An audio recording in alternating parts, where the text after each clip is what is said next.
Κυρίες και κύριοι, χαίρετε. Είναι εκπομπή Γεωπολιτικά, μία σύνοψη των κυριωτέρων γεγονότων στην περιοχή μας, αλλά και στην παγκόσμια σκακέρα. Στη σημερινή μας εκπομπή έχουμε και πάλι καλεσμένο, γιατί στην προηγούμενη εκπομπή είχαμε πει ότι αφήσαμε κάποια χρωστούμενα. Αυτά τα χρωστούμενα σήμερα θα τα θέσουμε στο τραπέζι της συζήτησης και θα πάρουμε τις δέουσες απαντήσεις. Από ποιον άλλον? Από τον καλεσμένο της προηγούμενης εκπομπής, από τον πρέσβη επιτιμή, τον κύριο Γεώργιο Αϊφαντή. Κύριε πρέσβη, και πάλι καλώς ήρθατε στην εκπομπή μας. Σας ευχαριστώ και πάλι για την πρόσκληση, κύριε Καλεντερίδη. Την καλημέρα μου στους τηλεθεατές. Λοιπόν, και από ό,τι θα θυμούνται και οι τηλεθεατές, το χρωστούμενο της προηγούμενης εκπομπής είναι το Κυπριακό. Όπως είναι γνωστό, την προηγούμενη Κυριακή είχαμε τον πρώτο γύρο των προεδρικών εκλογών στην Κύπρο. Η πρώτη ερώτηση έχει να κάνει με το εξής. Δεν σχετίζεται απολύτως με τις εκλογές, σχετίζεται με την απουσία του θέματος από τα ελληνικά μέσα μαζικής ενημέρωσης. Ηλεκτρονικά, τηλεόραση, έντυπα μέσα. Γιατί πλέον δεν καλύπτεται αυτό το ζήτημα από τα ελληνικά μέσα μαζικής ενημέρωσης, τη στιγμή που το Κυπριακό, θεωρητικά τουλάχιστον, παραμένει το πιο σημαντικό εθνικό θέμα του ελληνισμού. Ποια είναι η άποψή σας για το θέμα? Κύριε Καλεντερίδη, η μη ενασχόληση των ελληνικών ΜΜΕ με το Κυπριακό είναι συνειδητή. Όχι γιατί δεν πουλάει το Κυπριακό, ίσως είναι πάρα πολύ ενδιαφέρον θέμα και νομίζω ότι ο κόσμος είναι πολύ περίεργος να μάθει τι ακριβώς συμβαίνει εκεί και ποιες προοπτικές ξανοίγονται μετά τις εκλογές. Όμως είναι μια συνειδητή προσπάθεια να υποβαθμιστεί, ακριβώς να πάψει να είναι εθνικό θέμα, να πούμε ότι η Κύπρος όχι μόνο κοίται μακράν, αλλά δεν μας ενδιαφέρει κιόλας. Δηλαδή δεν κοίται καν? Κοίται μακράν και δεν μας ενδιαφέρει. Η προσθήκη γίνεται και δεν μας ενδιαφέρει.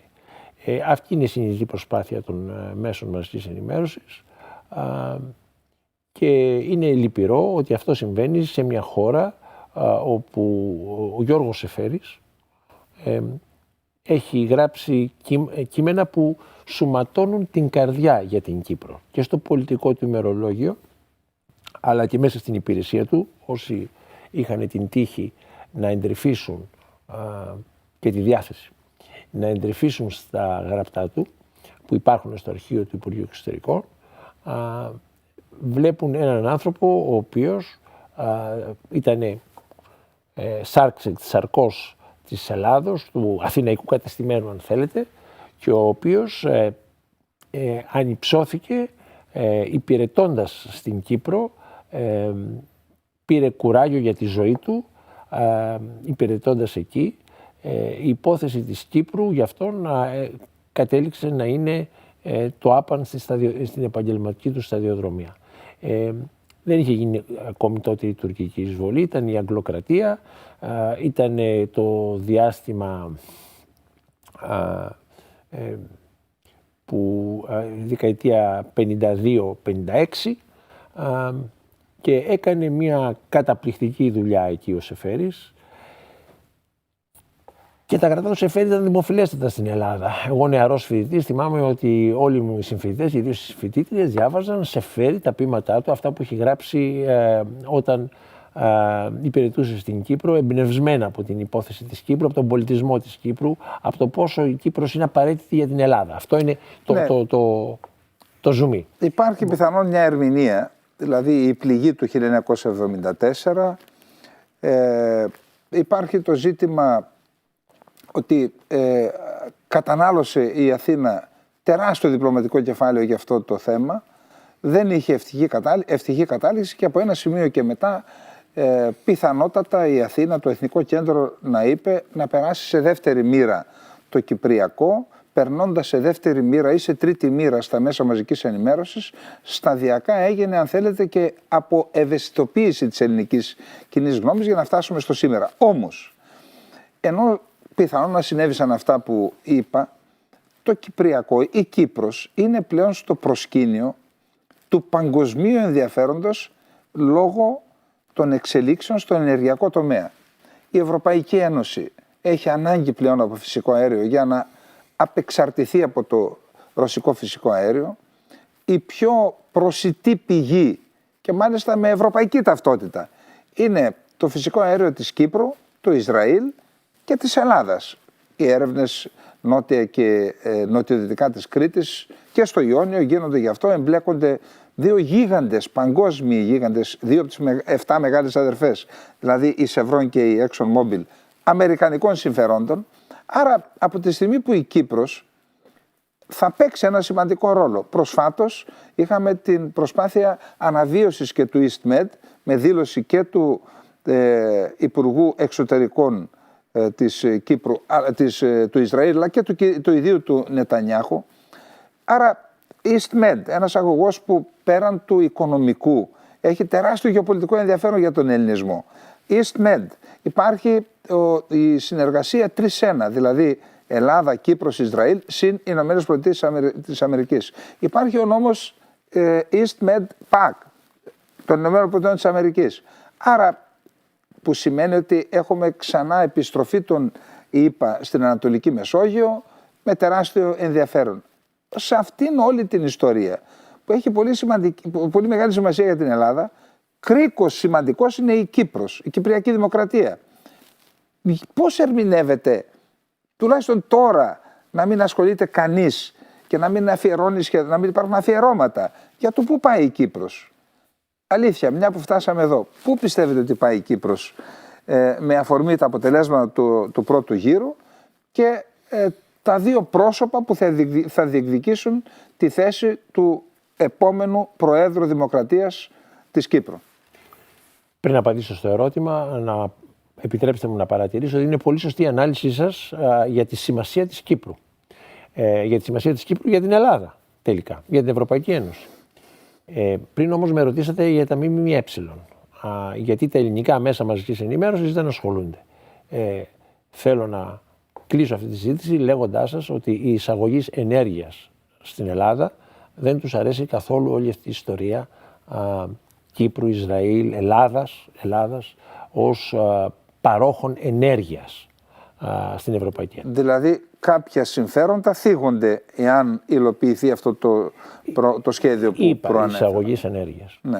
Από εκεί και πέρα είναι νομίζω σαφές, καταλαβαίνουν οι τηλεθεατές, ευφυείς άνθρωποι είναι, αυτοί που εισάγουν ενέργεια δεν θέλουν να χάσουν την πρωτοκαθεδρία τους στην ελληνική πολιτική και οικονομική πρωτίστως και πολιτική ζωή κατά δεύτερον. Και αυτό θα συμβεί αν πραγματικά αξιοποιήσουμε και το ενεργειακό δυναμικό της Κύπρου και του Ισραήλ μέσω Ελλάδος και το προσθέσουμε σε αυτό και το ελληνικό κτλ. Ξέρετε κύριε Πρέσβη, συγγνώμη που σας διακόπτω, ο κύριος Μαυρογιάννης, αναφερόμενος στο θέμα του φυσικού αερίου, γιατί δεν έρχεται στην Κύπρο, χωρίς να κατονομάσει, αναφέρθηκε σε ελλαδικά συμφέροντα που δεν επέτρεψαν τη μεταφορά του φυσικού αερίου του κοιτάσματος Αφροδίτη από το τεμάχιο 12 στις ακτές της Κύπρου, όπου εάν μεταφερθεί εκεί, η οικονομία της ελεύθερης Κύπρου θα γίνει απολύτως ανταγωνιστική και μπορεί να λειτουργήσει ως ένας επιταχυντής για την επίλυση του Κυπριακού χωρίς Κυπριακό. Δηλαδή να εφελκύσει τους Τουρκοκύπριους στην Κυπριακή Δημοκρατία που θα έχει μια απολύτως ανταγωνιστική οικονομία και πλέον να λυθεί το Κυπριακό χωρίς υποχωρήσεις. Αναφέρεται λοιπόν σε ελλαδικά συμφέροντα, κανείς δεν τον ρώτησε προεκλογικά τι και πώς. Εν πάση περιπτώσει φτάσαμε εδώ, βλέπουμε μάλιστα και στην οθόνη μας και τα αποτελέσματα. Κρίση ειλικρινίας του κυρίου Μαυρογιάννη, αυτό που είπε για τα ελλαδικά συμφέροντα. Τώρα, ποια προοπτική ανοίγει? Και οι δύο υποψήφοι ουσιαστικά συμφωνούν στο Κυπριακό. Να πούμε καταρχάς για τους υποψηφίους, κύριε Πρέσβη. Πρώτος είναι ο κύριος Νικόλαος Χριστοδουλίδης, ο οποίος έλαβε το 32,04% των ψήφων, του συνόλου των ψήφων, ανεξάρτητος, υποστηριζόμενος από κόμματα της κεντροαριστεράς, πλην ΑΚΕΛ. Ανεξάρτητος, προερχόμενος από τη μήτρα του Δημοκρατικού Συναγερμού, του κεντροδεξιού κόμματος. Δεύτερος είναι ο Ανδρέας Μαυρογιάννης με 29,6,59%, δηλαδή 1,5 μονάδα πίσω από τον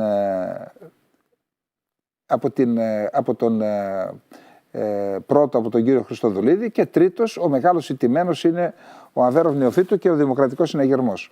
Άρα οι δύο πρώτοι είναι ο κύριος Χριστοδουλίδης, το ανέφερα για να σας διευκολύνω να κάνετε την κρίση σας, και δεύτερος ο κύριος Μαυρογιάννης, ο οποίος ιδεολογικά προέρχεται από την κεντροδεξιά, πλην όμως υποστηρίζεται από το ΑΚΕΛ. Πρέπει να έχει κανείς και μια ιδεολογία, όπως είχε πει ο Κονδύλης στον ανιψιό του, που είχε προστρέξει να τον βοηθήσει όταν ήταν δικτάτορας. Του είπε: έχεις καμιά ιδεολογία, ανιψιά? Ποια ιδεολογία έχεις? Του λέει: εγώ ιδεολογία, θεία, καμία, να βοηθήσω εσένα. Έχει και μια ιδεολογία, του λέει. Χρειάζεται και μια ιδεολογία στη ζωή. Ακριβώς. Ναι. Λοιπόν, εντάξει, τώρα ιδίως στην Κύπρο δεν ήταν πάντοτε διαπερατά τα όρια αριστεράς, δεξιάς κτλ. Οι άνθρωποι άλλαζαν με μεγάλη ευκολία, διέβαιναν στην αντιπέραν όχθην, όπως λέει και μια κυπριακή διάσημη ρίση. Όμως συμφωνούν και οι δύο, δηλαδή η Διζωνική Δικοινοτική Ομοσπονδία με την αποχώρηση των τουρκικών στρατευμάτων στον απότατο ορίζοντα. Εάν και όποτε θελήσει πρακτικώς η Τουρκία, εάν θελήσει και όποτε θελήσει. Με αυτή την λογική η Κυπριακή Δημοκρατία θα καταργηθεί, θα συσταθεί ένα νέο κράτος με την βάση την αρχή που και οι δύο υποψήφοι ασπάζονται, την αρχή της πολιτικής ισότητας, και θα έχουμε ένα συνεταιρικό κράτος, όπως στα αρχές της δεκαετίας του 60 η Αίγυπτος και η Σύρια συνέπηξαν την Ηνωμένη Αραβική Δημοκρατία. Μετά από 3 χρόνια χώρισαν και υπήρξαν πάλι 2 χωριστές χώρες. Αυτή είναι η προοπτική της Διζωνικής Δικοινοτικής Ομοσπονδίας. Επισημαίνω όμως ότι ο μικρότερος από άποψη πληθυσμού εταίρος, το τουρκοκυπριακό κράτος, θα έχει 40.000 τουρκικό κατοχικό στρατό, όχι τουρκοκυπριακό, τουρκικό κατοχικό στρατό, ο οποίος θα κρατάει όμηρο όλο το νησί. Και προϋπόθεση είναι ότι η Κυπριακή Εθνοφρουρά, προϋπόθεση που θέτουν οι Τούρκοι, αυτοδιαλύεται. Άρα όλο το νησί θα είναι όμηρος της παρουσίας των τουρκικών στρατιωτικών δυνάμεων. Αυτός ήταν και ο βασικός λόγος που το σχέδιο Ανάν, πέρα από τις λεπτομέρειες και τους δικαστές και τη μη λειτουργικότητά του, ο πολλής κόσμος αυτό κατάλαβε, ότι θα μείνουμε γυμνοί στο έλεος και στα χέρια των Τούρκων. Συνεπώς, η άρνηση στην διπλή ψηφία των Ελληνοκυπρίων και ενός μεγάλου ποσοστού των Τουρκοκυπρίων να δεχτούν το σχέδιο Ανάν έχει απορρίψει ταυτόχρονα, όσο και να μην το δέχονται, την Διζωνική Δικοινοτική Ομοσπονδία. Και αν κάποιος πιστεύει ότι αυτό που λέω δεν είναι ακριβές, δημοψηφίσματα γίνονται στην Κύπρο συχνότερα από ό,τι στην Ελλάδα, ας θέσουν σε δημοψήφισμα την ιδέα της Διζωνικής Δικοινοτικής Ομοσπονδίας. Θα απορριφθεί, πολύ φοβούμαι, και από τους Τουρκοκυπρίους. Λοιπόν, η λογική ότι μέσα σε μια σφίζουσα οικονομία, η οποία θα στηρίζεται πάνω στην εκμετάλλευση των ενεργειακών κοιτασμάτων, θα φέρει τις δύο κοινότητες για κοινό συμφέρον, οικονομικό συμφέρον, θα τις φέρει κοντά, είναι ακριβής. Είναι σωστή. Αυτό όμως το γνωρίζουν και οι Τούρκοι. Γι' αυτό έχουν εκεί το ρόπαλο, που είναι οι 40.000 Τούρκοι στρατιώτες, για να εμποδίσουν οποιαδήποτε απόπειρα αρμονικής συμβίωσης Ελλήνων και Τούρκων.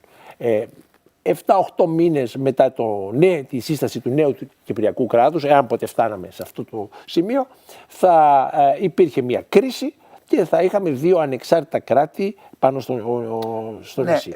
Κύριε Πρέσβη, εδώ υπάρχει ένα ζήτημα. Εάν λοιπόν διαλυθεί η Κυπριακή Δημοκρατία και θα έχουμε ένα καινούριο κράτος, μια ομοσπονδία, Διζωνική Δικοινοτική Ομοσπονδία, ένα καινούριο κράτος, το οποίο θα αναλάβει τις υποχρεώσεις και τις συμφωνίες της Κυπριακής Δημοκρατίας. Αυτά που προβλέπονται στη συστατική του πράξη. Ναι, αν λοιπόν αποφασιστεί κάποια στιγμή ότι δεν είναι δυνατή η συμβίωση και θα χωρίσουν, τα δύο κράτη θα γεννηθούν εκ του μηδενός και οι προηγούμενες συμφωνίες της Κυπριακής Δημοκρατίας τι θα απογίνουν? Δηλαδή στην διζωνική δικοινοτική ομοσπονδία υπάρχει τέτοια πρόβλεψη? Το τουρκοκυπριακό κράτος θα διεκδικήσει την είσοδό του στην Ευρωπαϊκή Ένωση και θα γίνει δεκτό στην Ευρωπαϊκή Ένωση και έτσι η Τουρκία από το παράθυρο θα βάλει πόδι στην Ευρωπαϊκή Ένωση. Σημειώνω ότι δεν είναι απλώς ένα κράτος, και ένα κράτος με τουρκικό στρατό. Ναι, η ελληνοκυπριακή πλευρά θα γίνει καινούριο κράτος. Ναι, θα γίνει ένα είδος καινούριου κράτους. Εκ του μηδενός. Εκ του μηδενός. Μα αυτό ήταν στο κράνος αυτό είναι παράλογο. Αυτό είναι παράλογο. Ακριβώς το παράλογο προσπαθούν να εφαρμόσουν οι Βρετανοί πρωτίστως και οι Αμερικανοί κατά δεύτερον, χωρίς να λέω ότι οι Ρώσοι πάνε πιο πίσω κτλ. Αλλά όλες οι απόπειρες επίλυσης του Κυπριακού, το σχέδιο Ανάν, η συνάντηση στο κράνος Μοντανά, αυτό το στόχο είχαν. Είχαν το στόχο να παραδεχθούμε ότι καταργείται η Κυπριακή Δημοκρατία, θα φτιαχτεί ένα νέο κράτος που θα λέγεται αλλιώς, Κύπρος, και το οποίο θα στηρίζεται σε δύο συνιστώσεις οι οποίες αποφασίζουν να συνεταιριστούν. Άρα από το παράθυρο μπαίνει η αναγνώριση από πλευράς της διεθνούς κοινότητας, αλλά και της Ελλάδος πάνω απ' όλα και της ελληνικής και των Ελληνοκυπρίων, αυτή πρακτικής οντότητας του τουρκοκυπριακού κράτους, το οποίο λέω ότι δεν είναι ένα κράτος, είναι ένα κράτος υποκατοχήν. Λοιπόν, αυτό το πρόβλημα, επειδή ακριβώς είναι τόσο παράλογο, ανθίσταται ερωμένος η πλειοψηφία των Ελληνοκυπρίων και ένα σημαντικό κομμάτι των Τουρκοκυπρίων. Αυτό θέλουν να καταφέρουν οι Βρετανοί και οι Τούρκοι. Δηλαδή το μόνο πράγμα που δεν κατάφεραν το 1974 ήταν να καταλύσουν την Κυπριακή Δημοκρατία, να την εκβάλουν της διεθνούς κοινότητας. Προσπάθησαν, έκαναν το 1964 νομίζω την καταγγελία του. Ναι, το 1964 καταγγελίζει το 1974 και έκτοτε μιλούν για ελληνοκυπριακή διοίκηση. Λοιπόν, υπάρχει όμως η απόφαση του Συμβουλίου Ασφαλείας του ΟΗΕ που λέει ότι δεν είναι θανούσα όπως διατείνονται οι Τούρκοι. Αλλά αν την ανακηρύξουν θανούσα οι ίδιοι οι Ελληνοκύπροι με τη σύσταση του νέου κράτους, συνεπώς η Κυπριακή Δημοκρατία είναι το μείζον πολιτικό ατού της ελληνικής πλευράς. Το μείζον πολιτικό ατού. Και δεν πρέπει να το βάζει στο τραπέζι προς διαπραγμάτευση. Ένα άλλο μεγάλο ζήτημα είναι ότι ενώ υπάρχει τουρκικό στρατός εκεί, η ελληνοκυπριακή πλευρά έχει κατ' επανάληψη πει ότι δεν θα επιδιώξει την απελευθέρωση των εδαφών της, δεν θα συγκροτήσει... Απορρίπτει τη βία. Δεν υπάρχει η βία στο τραπέζι της Κυπριακής Δημοκρατίας ούτε και της Ελλάδας. Δεν υπάρχει η βία για την αποκατάσταση της νομιμότητας στην Κυπριακή Δημοκρατία που έχει τρωθεί, έχει βιαστεί, έχει παραβιαστεί από την εισβολή του 1974. Απόλυτα κατανοητό. Παίζουν δύο άνθρωποι χαρτιά, ο ένας είχε πάνω στο τραπέζι και το πιστόλι του και ο άλλος αποκηρύσσει τη βία. Τώρα κοροϊδευόμαστε ή συγκροτούν εργαλείο άμυνας τους, άμυνας των ελεύθερων περιοχών με δυνατότητα ανακατάληψης. Το νησί είναι μικρό, στρατιωτικά, πάρα πολύ εύκολα μπορεί να ανακαταληφθεί. Κρατάει ομήρους όσους είναι απάνω τους. Και τις 40.000 Τούρκους στρατιώτες δεν μπορούν να εφοδιαστούν εύκολα. Ή λοιπόν ανασυστήνουμε το ενιαίο αμυντικό δόγμα και δίνουμε, όπως τώρα σπέβουν όλοι να δώσουν στην Ουκρανία, τάγκς, αεροπλάνα, πολιτική υποστήριξη, το ένα το άλλο. Θα μπορούσαμε λοιπόν και εμείς ως Ελλάδα παράλληλα να αναλάβουμε τις υποχρεώσεις μας, παράλληλα με την υποστήριξη στην Ουκρανία. Καλώς κάνουμε και υποστηρίζουμε την Ουκρανία. Να ταυτόχρονα αλλά και τη βοήθεια. Δεν γίνεται να υποστηρίζουμε την Ουκρανία και να τη στέλνουμε όπλα και να μην τολμάμε να στείλουμε στην Κύπρο πράγματα.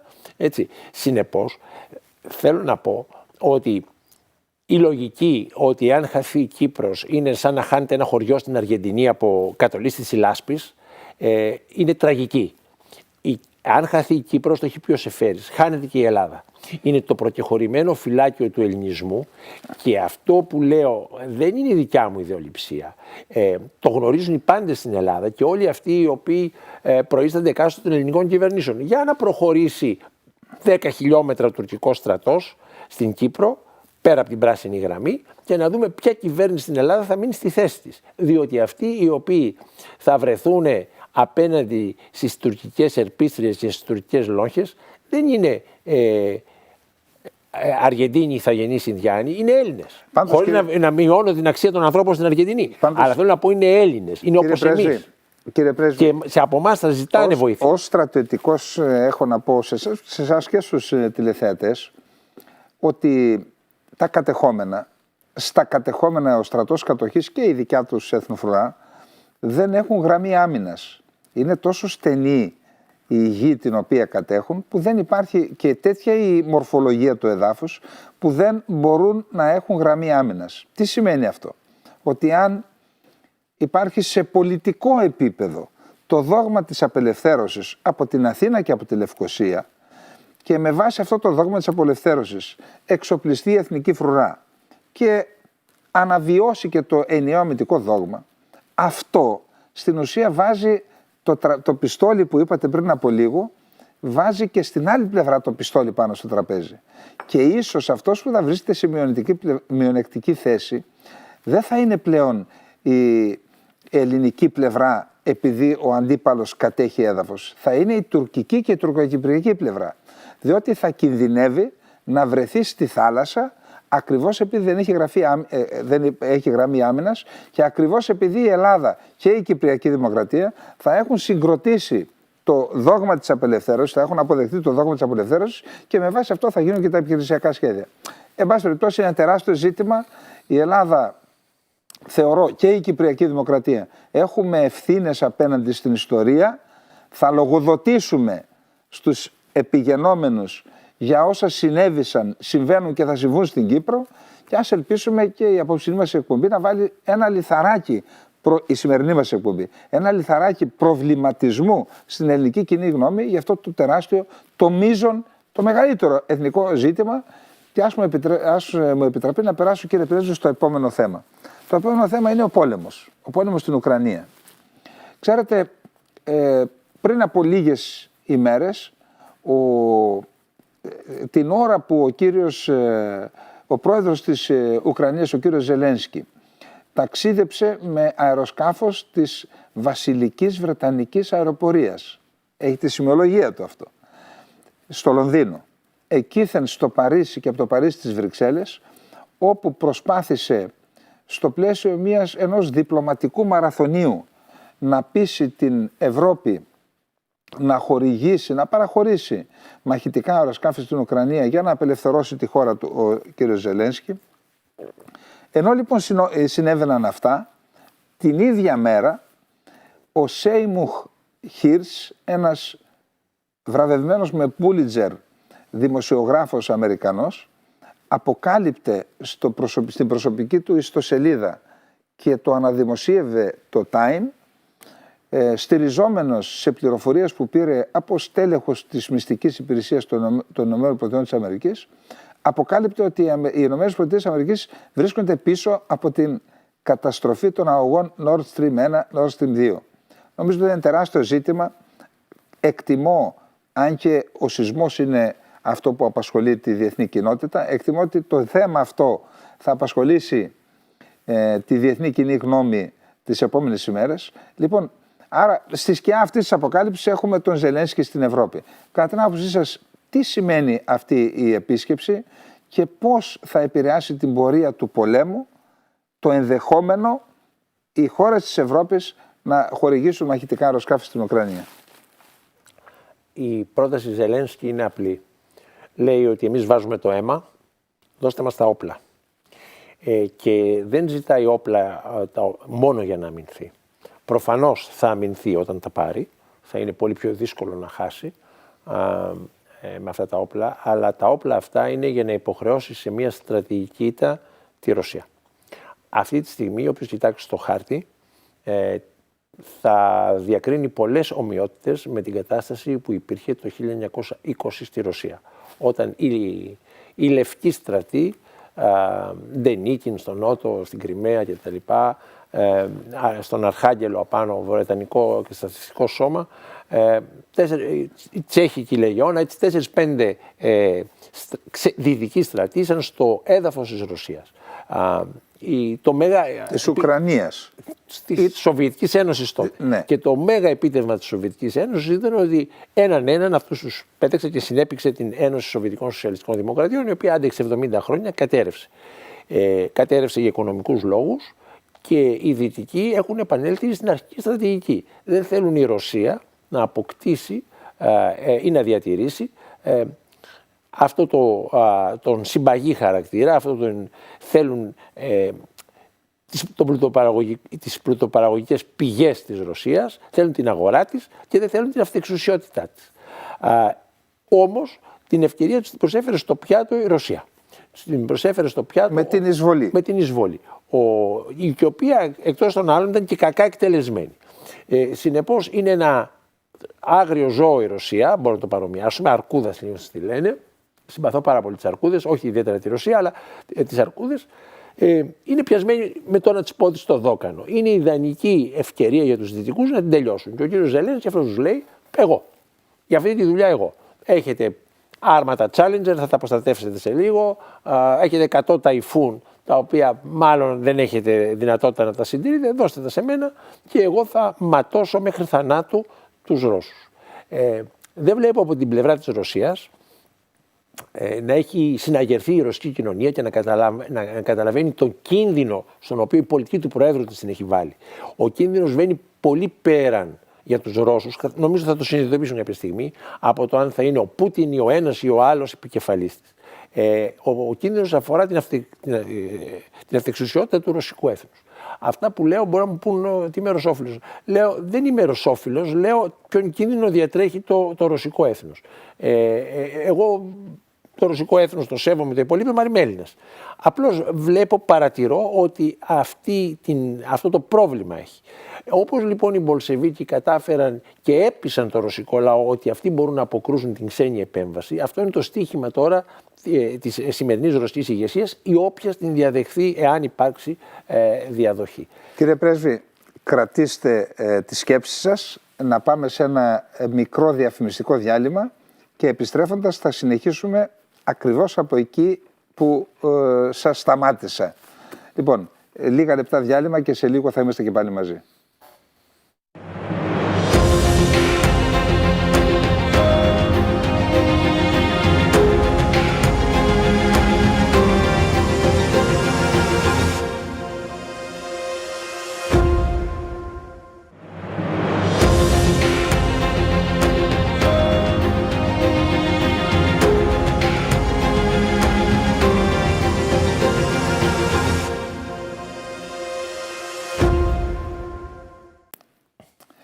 Και πάλι μαζί και συνεχίζουμε την εκπομπή μας με τον καλεσμένο μας, τον πρέσβη επιτιμή, τον κύριο Γεώργιο Αϊφαντή, ο οποίος πριν κάνουμε το διάλειμμα μας είπε ότι η Ρωσία εισέβαλε στην Ουκρανία. Αυτό που αντιλήφθηκα ήταν ότι καταδικάζει την εισβολή και ότι αυτή η εισβολή στην ουσία ήταν και μια παγίδα για τη Ρωσία, διότι όπως χαρακτηριστικά είπε, πιάστηκε η αρκούδα στο δόκανο, αιμορραγεί και δεν την αφήνουν οι Δυτικοί, χρησιμοποιώντας την Ουκρανία, να απαγκιστρωθεί, συνεχίζουν την αιμορραγία και στην ουσία ίσως να απειλήσουν και την ίδια την εδαφική της ακεραιότητα, υπό την έννοια όχι να καταλάβουν εδάφη, αλλά να αποκτήσει στοιχεία αυτοδιάλυσης. Εγώ θα ήθελα να ρωτήσω τον κύριο Πρέσβη.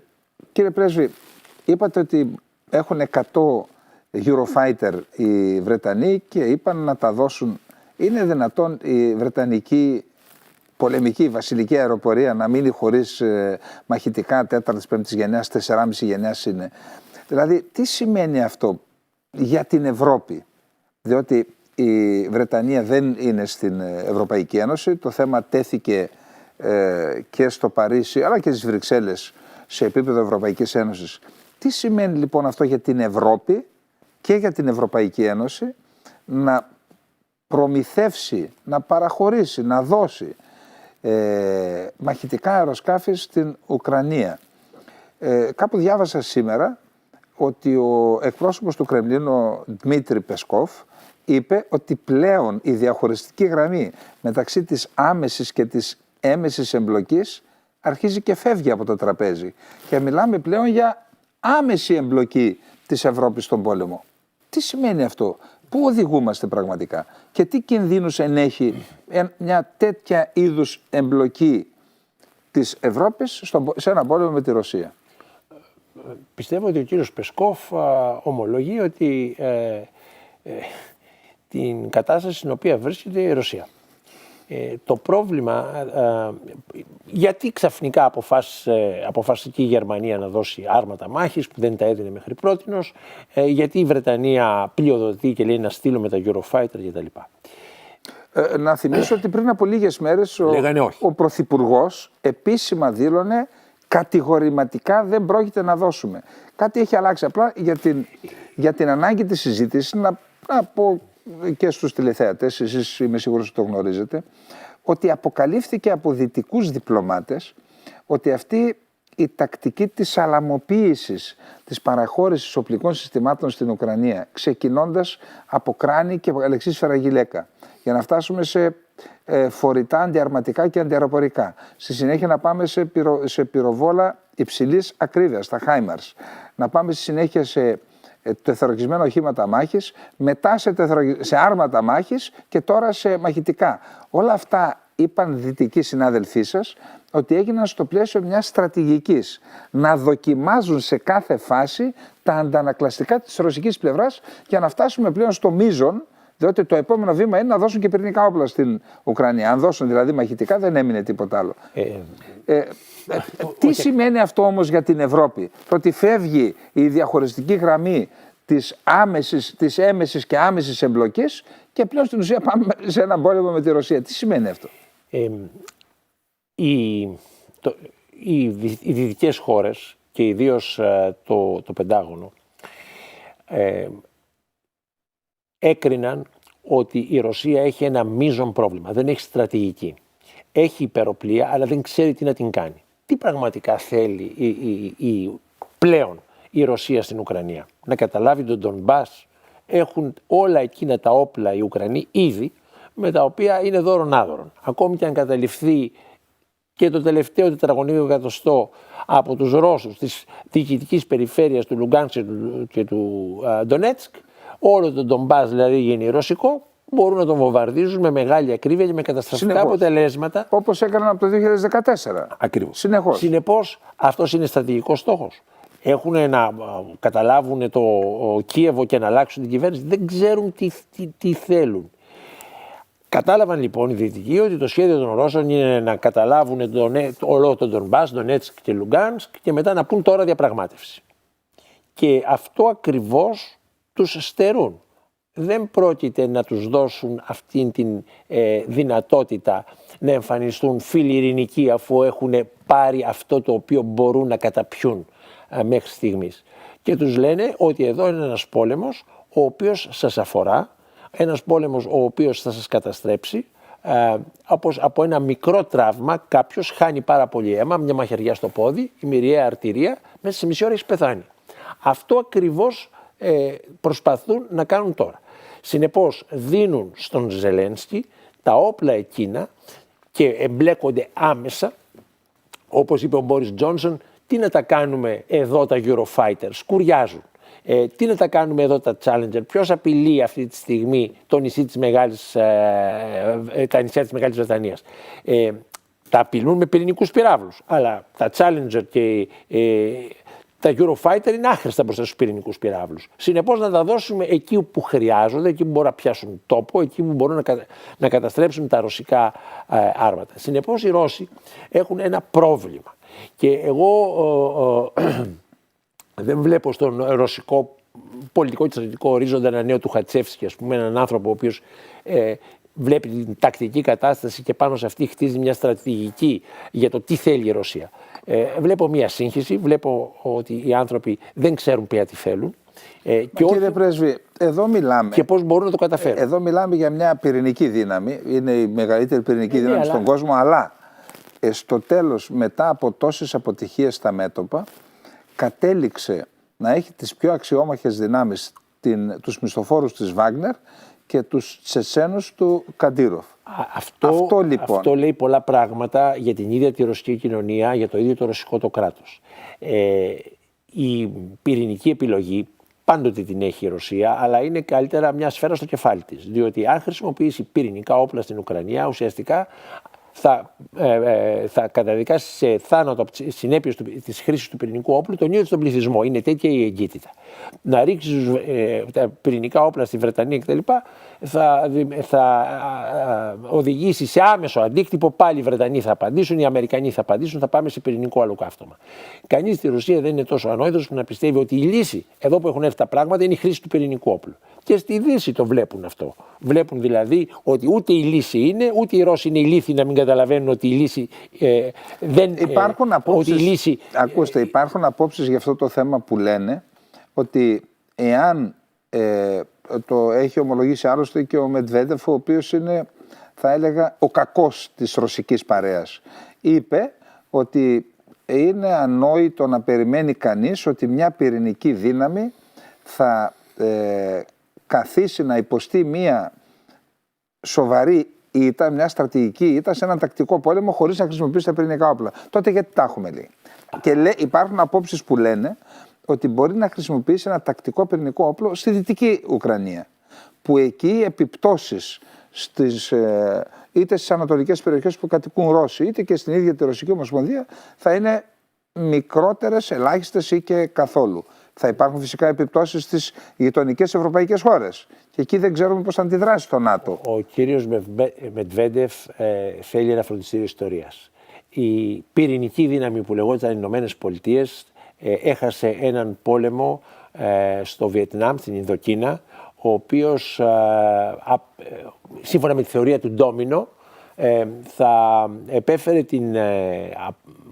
την απώλεια όλης της Ασίας για τη Δύση. Δεν συνέβη αυτό. Ο Κίσιγκερ το είχε πει ότι δεν θα συμβεί αυτό και είχε σπεύσει να συνθηκολογήσει στην Ινδοκίνα. Συνεπώς ο Μετβέντεφ θα καταλάβει ότι τα πυρηνικά όπλα είναι ένα ισχυρό πράγμα, αλλά δεν μπορεί να καθίσει απάνω του. Αυτό που είπατε, ένα πυρηνικό όπλο θεάτρου μάχης να το ρίξουν στο Λβόφ, έτσι, στη Δυτική Ουκρανία. Θα απαντήσουν με τον ίδιο τρόπο οι Ουκρανοί. Και αυτό σε τι θα μειώσει. Με πυρηνικό όπλο. Με πυρηνικό που όπλο. Δεν έχουν. Θα τους προμηθεύσουν. Ναι. Θα τους προμηθεύσουν. Μην ξεχνάτε, εγώ όταν ήμουνα 77-79 φαντάρος, στην 160 μοίρα μέσου βαρέως πυροβολικού, στο Κιλκής πήγαινε και εξασκούμεθα στα πυρηνικά όπλα, πώς θα ρίχναμε με τα 8 ίντσα που είχαμε πυρηνικές οβίδες, όπλο θεάτρου μάχης, θεάτρου επιχειρήσεων. Λοιπόν, τι πρόβλημα θα λύσει. Αν δηλαδή κάποιοι άνθρωποι πεθάνουν από την ενέργεια στο Λβόφ, αυτό θα δώσει τη νίκη αυτόματα στον Μπαχμούτ, θα σηκωθούν να φύγουν οι Ουκρανοί όλοι μαζί? Όχι. Θα μειώσει τη μαχητική ισχύ της Ουκρανίας, θα τη μειώσει, διότι στα μετώπιση δεν είναι τα κέντρα του ανεφοδιασμού. Θα απαντήσουν με το ίδιο νόμισμα. Συνεπώς οι Ρώσοι είναι σε μια πάρα πολύ δύσκολη κατάσταση. Μπορεί να την ανατρέψουν μόνο αν σημειώσουν εντυπωσιακές γρήγορα επιτυχίες στο πεδίο των μαχών. Μέχρι στιγμής δεν φαίνεται, αλλά η Ρωσία είναι μια χώρα η οποία εκπλήσει πάντοτε. Μπορεί και να τα καταφέρει. Συμπέρασμα. Ο πόλεμος δεν πρόκειται να τελειώσει γρήγορα. Η Ρωσία δεν πρόκειται να γίνει ο πάροχος ενέργειας της Δύσης όπως την θέλανε οι Γερμανοί και όπως την ήθελε η Ευρώπη, η οποία στήριξε την οικονομική της ανάπτυξη στο φθηνό ρωσικό αέριο και ή δυνατόν σε μια εξαθλιωμένη Ρωσία ή σε μια Ρωσία υπό τον έλεγχο ενός ανθρώπου όπως ο Πούτιν. Αυτό το πράγμα τελειώνει. Για να το κάνει σαφέστερο, ο πρόεδρος Μπάιντεν ανατείναξε και τους αγωγούς, άρα το εργαλείο δεν υπάρχει πια και μπαίνουμε σε μια νέα εποχή όπου μαζί με την Ευρώπη, μαζί με τη Ρωσία, σε μια θέση προκεχωρημένου πεδίου μάχης μπαίνει ολόκληρη η Ευρώπη. Η Ευρώπη ακριβώς επειδή θα έχει φθηνή ενέργεια στο ορατό μέλλον, επειδή οι εναλλακτικές πηγές όπως είναι η Ανατολική Μεσόγειος δεν ευδοκιμούν μέχρι στιγμής, είμαστε στο επίπεδο της θεωρίας, η ηγεσία ή των προκαταρκτικών ενεργειών. Η κυρία Φόντερ Λάιεν και όλη η Επιτροπή δεν τις θέλει ακόμη. ένα ακόμη, δηλαδή μας έχει συνηθίσει, είναι συνέχεια της τύφλωσης που την έχει διακρίνει εδώ τα τελευταία 10 χρόνια η Ευρωπαϊκή Επιτροπή, συνεχίζει έτσι. Συνεπώς και η Ευρώπη θα υποστεί τις συνέπειες. Λοιπόν, κύριε Πρέσβη, είδαμε ότι πριν από 2 χρόνια οι Ηνωμένες Πολιτείες της Αμερικής, το Ηνωμένο Βασίλειο και η Αυστραλία συνέπηξαν τη Συμφωνία AUKUS.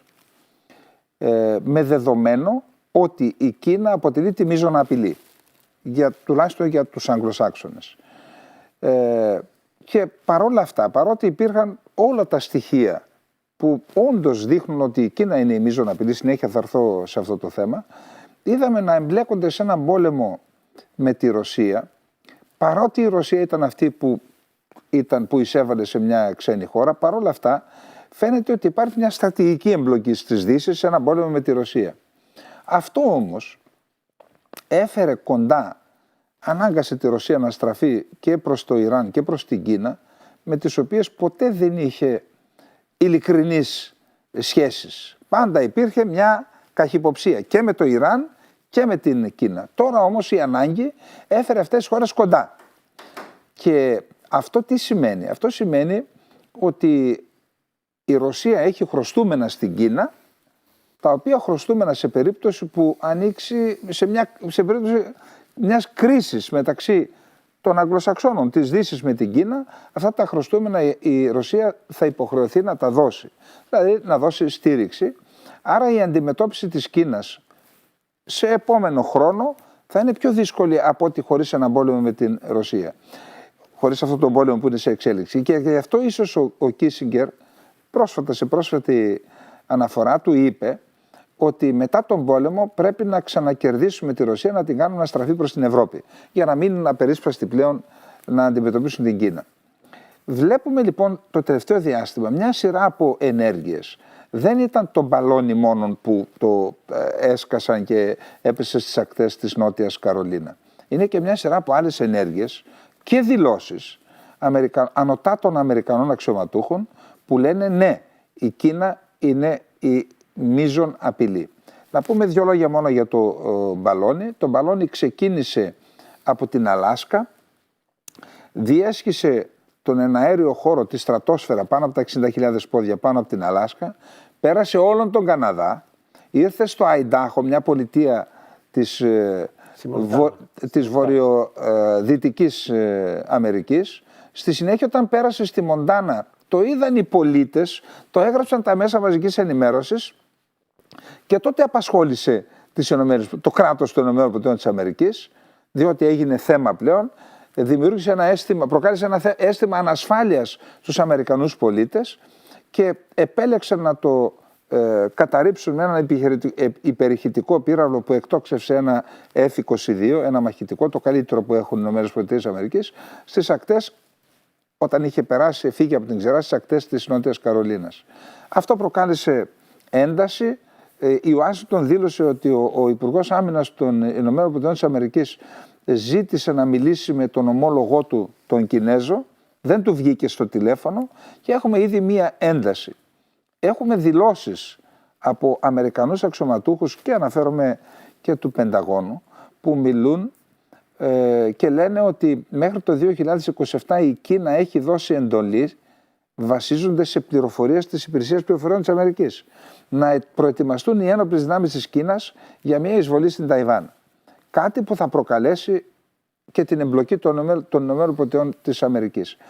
Είδαμε σήμερα ότι η Αυστραλία διέταξε να ξυλωθούν 900 κάμερες κινεζικής κατασκευής που είχαν τοποθετηθεί σε εγκαταστάσεις του Υπουργείου Άμυνας της Αυστραλίας, διότι υπάρχει κίνδυνος τα δεδομένα που συγκεντρώνουν οι κάμερες να καταλήγουν στο Πεκίνο.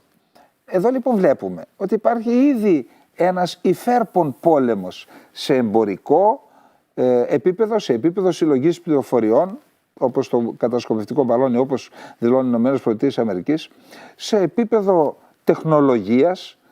Μάλιστα, είχαμε δήλωση πρόσφατα από τον διοικητή της Υπηρεσίας Πληροφοριών, τον κύριο Μπέρνς, μιλώντας στο Πανεπιστήμιο Georgetown, και είπε ότι ο ανταγωνισμός με την Κίνα τώρα και το επόμενο διάστημα θα είναι σε πολιτικό, ιδεολογικό, οικονομικό, στρατιωτικό, ακόμα και στο διάστημα, θα είναι σε όλους τους τομείς ένας έντονος ανταγωνισμός, σκληρότερος από αυτό που είχαν οι ΗΠΑ με τη Σοβιετική Ένωση.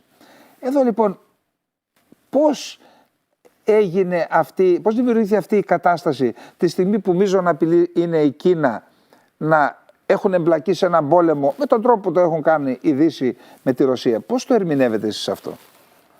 Κύριε Καλετερίδη, ο πρόεδρος Biden είπε ότι δεν επιδιώκουμε τη σύγκρουση με την Κίνα, αλλά την ανταγωνιζόμαστε σε όλους τους τομείς.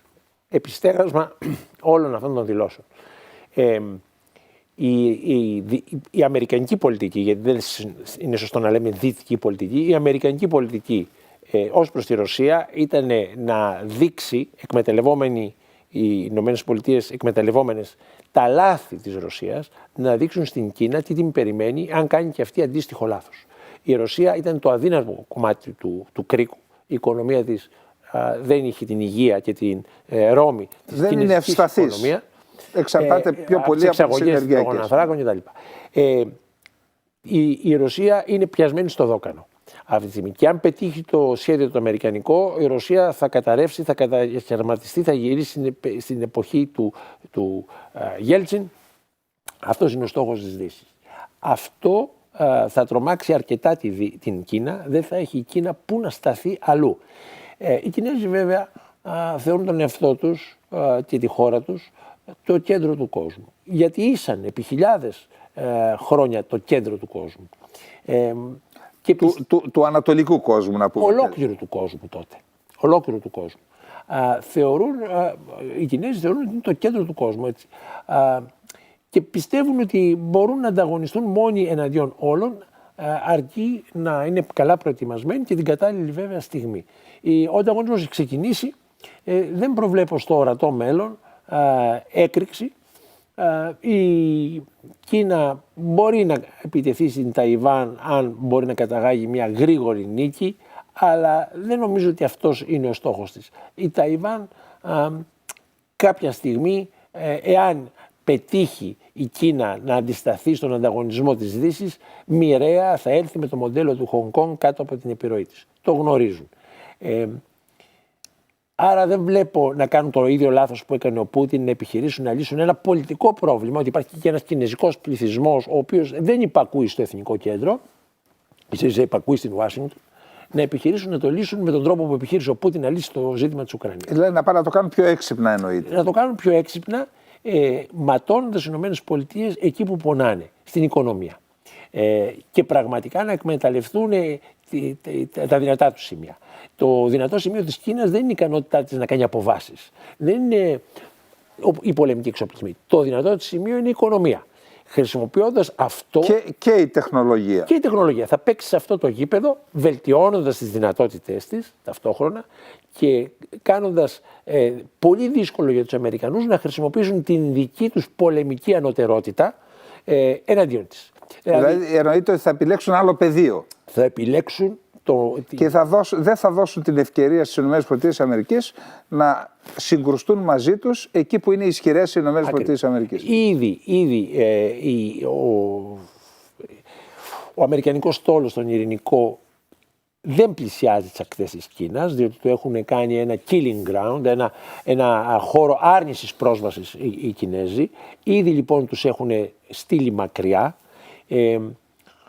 Αλλά δεν προβλέπω ότι επειδή ακριβώς το έχουν κάνει αυτό, βέβαια εντάξει, μπορεί να διαψευστώ με την έννοια ότι να κάνουν λάθος. Αλλά η ορθολογική ανάλυση λέει ότι δεν υπάρχει κανένας λόγος, όπως το Χονγκ Κονγκ ήρθε υπό στην ελκτική δύναμη της Κίνας και τελικά έγινε κομμάτι της, το ίδιο θα συμβεί με μεγαλύτερη δυσκολία με την Ταϊβάν. Κύριε Πρέσβη, έχουμε λίγα λεπτά, 3-4 λεπτά. Θα ήθελα. Είναι μείζον ζήτημα, αυτή τη στιγμή πιστεύω ότι είναι το μεγαλύτερο ζήτημα για μας, οι σεισμοί. Ο σεισμός, οι σεισμοί στην Τουρκία και στη Συρία. Αν μπορείτε συμπυκνωμένα σε αυτό το τρίλεπτο να κάνετε μια αναφορά σε αυτό το μείζον ζήτημα, το ανθρωπιστικό, αλλά ταυτόχρονα και πολιτικό και γεωπολιτικό, διότι από το σεισμό αυτό θα επηρεαστούν οι πολιτικές εξελίξεις στην Τουρκία, ίσως και στην Συρία και ίσως επαληθευτεί αυτό που είπε ο Αμπτουλάχ Μποσκούρτ, παλιός φίλος του Ερντογάν, τώρα ζει ως αντιφρονών στην Σουηδία, που είπε με σεισμό ήρθες, με σεισμό θα φύγεις. Ας πάρουμε την Τουρκία. Οι σεισμοί έπληξαν τις περιοχές που ζει το κουρδικό στοιχείο. Και Άραβες, Κούρδοι και Άραβες. Κούρδοι και Άραβες. Οι Κούρδοι, οι οποίοι είναι στη Σμύρνη, είναι στην Κωνσταντινούπολη, έχουν υποχρεωθεί να φύγουν από τις πατρογονικές εστίες και ζουν στην ευρύτερη περιφέρεια αυτών των δύο μεγάλων πόλεων, έχουν νεκρούς συγγενείς θύματα πίσω.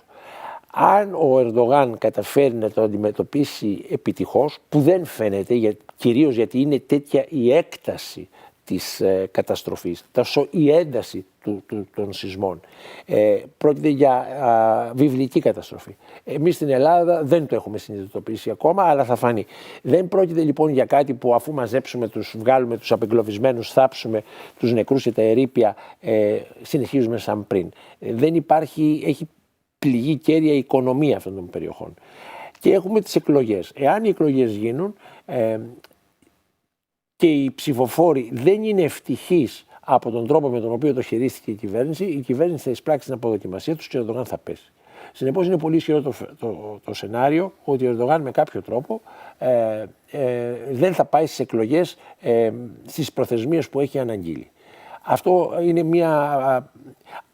Από την άλλη μεριά δείχνει ότι η Τουρκία είναι ένας γίγαντας με πύληνα πόδια. Τα πύληνα πόδια είναι